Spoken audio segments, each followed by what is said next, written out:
দোষ হলে তো আমি এভাবে আসলে তাকে নিয়ে এত পজিটিভ থাকতাম না। আমি খুব ঘরকুনো। আমি চেয়েছি আমার ঘরটা বাঁচাতে সবসময়।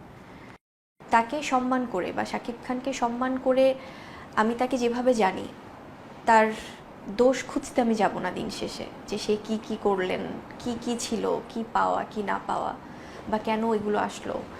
কারণ এটা যদি আমি বলতে চাই তাহলে অনেক কিছুই বলা হয়।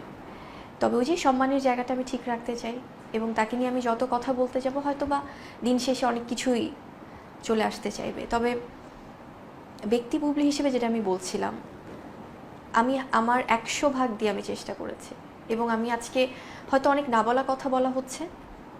আমি মানে তার পছন্দের জায়গাটা থেকে সে যেভাবে যেভাবে চেয়েছে, সেটা ফিল্ম করে হোক, ফিল্ম ছেড়ে হোক, কোনো কাজ করে হোক, কোনো কাজ না করে হোক, 100% সংসার করে হোক, বা তার পাশাপাশি জব করে হোক, যেভাবে ভালো লাগে সেটা যেভাবেই আসলে শান্তি থাকে সেভাবে আমি ট্রাই করেছি এবং ট্রাই করছি। সো সেখান থেকে আমার মনে হয় যে সম্মানের জায়গাটা অটুট থাকুক, এটাই চাই।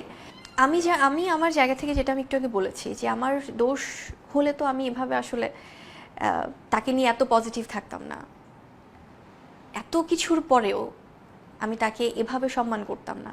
কারণ হয় কি, আমরা একটা কথা বলেই থাকি যে আপনাকে যে সম্মান করবে আপনি তাকে সম্মান করবেন, কিন্তু অনেকভাবে অসম্মানিত হওয়ার পরেও কিন্তু আমার সম্মানটা তার প্রতি আছে, থাকবে।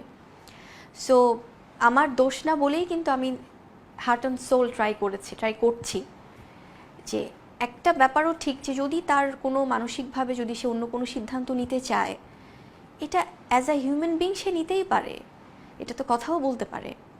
এটা তো এমন না যে এখন সে অন্য কোনো সিদ্ধান্ত নিতে চাচ্ছে, এখন আমাকে অপদস্থ করে নিতে হবে, তাহলে উনি হয়তো বা অন্যরকম একটা শেল্টার পাবেন বা অন্যরকম একটা ব্যাপার গেইন করবেন। এটা তো তেমন না আসলে।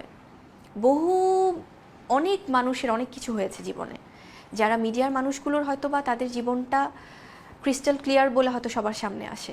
আপনি বলছেন না যে ছাড়াছাড়ির ব্যাপারটাও যদি হয় পারিবারিকভাবে সেটা হতে পারে, এটা বলতেছেন? ইফ হি ওয়ান্টস দ্যাট, যদি সে চায়। কারণ আমার সাংসারিক জীবনে তো আমি সবসময় 100% চেষ্টা করছি যে যেভাবে ভালো থাকার। বিকজ আমি আমার জীবনটা নিয়ে যদি বলি, আমি খুব ঘরকুনো। আমি চেয়েছি আমার ঘরটা বাঁচাতে সবসময়, সেটা আমার ঘর ছিল। এবং